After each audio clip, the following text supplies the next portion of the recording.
வணக்கம். மே 17 இது வெறும் தேதி அல்ல. கணித வரலாற்றையே புரட்டி போட்ட ஒரு பொன்னான நாள்னு சொன்னா உங்களால நம்ப முடியுதா? சில தேதிகளுக்கு உலக வரலாற்றையே மாற்றி அமைக்கும் ஒரு விசித்திரமான மேஜிக் பவர் இருக்கும். அப்படிப்பட்ட ஒரு நாளுக்கான தமிழ் சிறப்பு தொகுப்புல தான் இன்னைக்கு நாம இருக்கோம். வாங்க, இது ஏன் அவ்வளோ ஸ்பெஷல்னு பார்க்கலாம். 1693ல ஆரம்பிச்சு 1928 வரைக்கும் வெவ்வேறு நூற்றாண்டுகள், முற்றிலும் வெவ்வேறு நாடுகள். ஆனா இந்த 5 மாபெரும் கணித மேதைகளையும் இணைக்கிற ஒரு புள்ளி இந்த மே 17 தான். இவங்க எல்லாரும் இந்த தேதியில தான் ஒன்னு பிறந்திருக்காங்க, இல்லனா காலமாயிருக்காங்க. இவங்க வெறும் நம்பர்ஸ வச்சு விளையாடலங்க. இன்னைக்கு நாம வாழ்ந்துட்டு இருக்கிற இந்த மாடர்ன் உலகத்தையே செதுக்குனது இவங்க சிந்தனைகள் தான். அது எப்படின்னு ஒவ்வொன்னா டீகோட் பண்ணுவோம். சரி, ஆரம்பிக்கலாமா? இப்போ ஒரு பில்டிங் கட்டுறதுக்கு முன்னாடி நிலத்துல ஒரு செங்கல் கூட வைக்காம கம்ப்யூட்டர்ல எப்படி அவ்ளோ பெரிய 3D மாடல்ஸ் ஆர்கிடெக்ட்ஸ் டிசைன் பண்றாங்க? ஏன் நீங்க விளையாடுற மைன்கிராஃப்ட் கேம்ல கூட பிரம்மாண்டமான உலகங்களை எப்படி கட்ட முடியுது? இதெல்லாம் எப்படின்னு என்னைக்காவது யோசிச்சிருக்கீங்களா?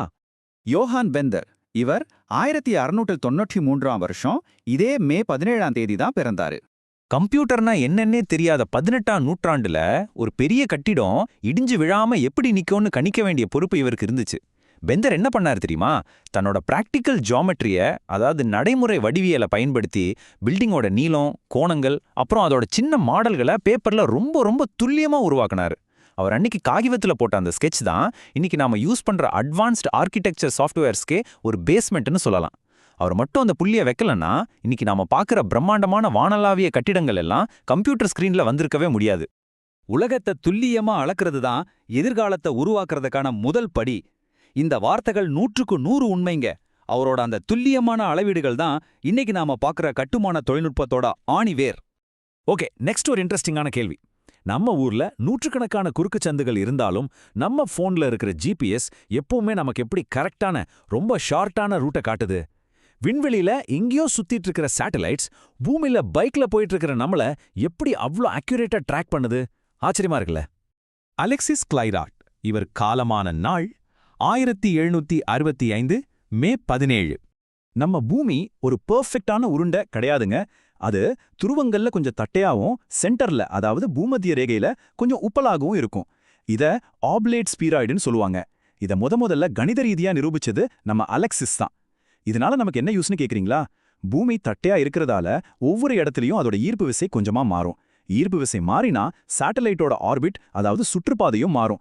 இன்னைக்கு நம்ம ஜிபிஎஸ் சேட்டலைட்ஸ் எல்லாம் இந்த ஈர்ப்பு விசை மாற்றங்களை சரியா கணக்கிட்டு சுற்றுறதுக்கு காரணமே அலெக்சிஸ் கண்டுபிடிச்ச அந்த மேக்ஸ் தான். இந்த கணக்கீடு மட்டும் இல்லைனா உங்க போன் காட்டுற வழி கண்டிப்பா பல கிலோமீட்டர் தப்பா தான் இருக்கும். நம்ம பூமியோட உண்மையான வடிவம் தான் இன்னைக்கு உங்க ஃபோன் மேப்ஸை வழி நடத்துற சீக்ரெட் கோட். 18ஆம் நூற்றாண்டில் நடந்த ஒரு மேத்தமேட்டிக்கல் டிஸ்கவரி தான் கூகுள் மேப்ஸே சாத்தியமாக்கியிருக்குன்னு நினைக்கும் போது உண்மையிலே கூஸ்பம்ஸா இருக்குல்ல?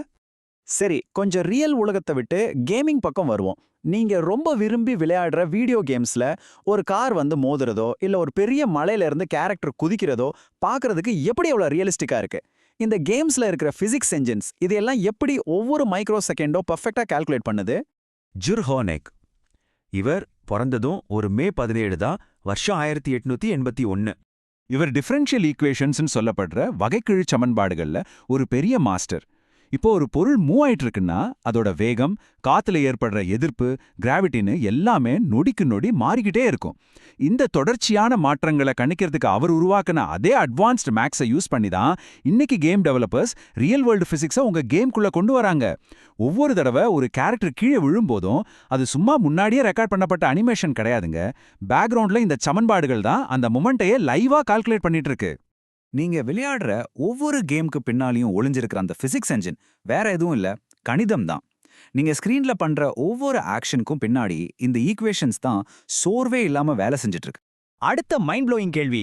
கூகுள்ல நீங்க எதையாவது தேடும்போது கண் இமைக்கிற நேரத்துல உங்களுக்கு தேவையான ரிசல்ட் எப்படி எக்ஸாக்ட்டா வருது? உயிரே இல்லாத ஒரு கம்ப்யூட்டருக்கு உலகம் முழுசும் இருக்கிற கோடிக்கணக்கான டேட்டாவுல எது சரி எது தப்புன்னு எப்படி புரியுது? மேரி எவரெஸ் பூல் இவங்க காலமான நாள் 1916 மே 17. இவங்க ரொம்பவே வித்தியாசமானவங்க. லாஜிக், அதாவது தர்க்கவியலையும் கணிதத்தையும் குழந்தைங்களுக்கு எப்படி ரொம்ப பிளேஃபுல்லா ஈஸியா கத்துக் கொடுக்கலாம்னு யோசிச்சாங்க. கம்ப்யூட்டருக்கு நம்ம பேசுற மொழி புரியாது, அதுக்கு தெரிஞ்சதெல்லாம் மின்சாரம் இருக்கிறதா இல்லையா, அதாவது 0 மற்றும் 1 மட்டும்தான்.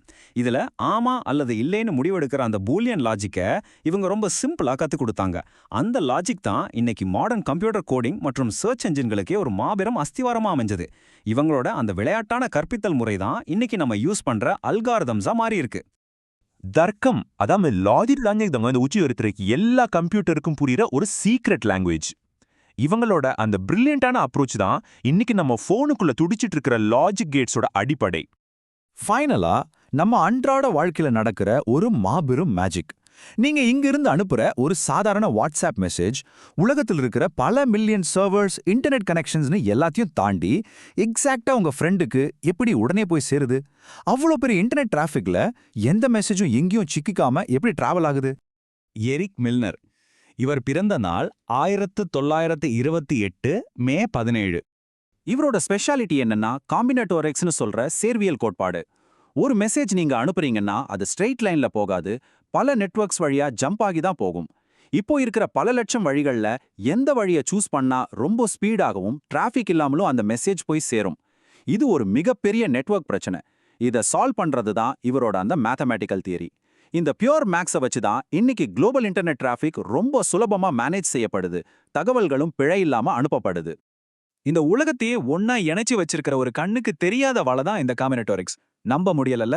தூய கணிதம் தான் நம்ம மாடர்ன் டிஜிட்டல் உலகத்தை எந்த தடங்களும் இல்லாம கனெக்ட் பண்ணி வச்சிருக்கு. என்னங்க, ரொம்ப ஆச்சரியமா இருக்குல்ல?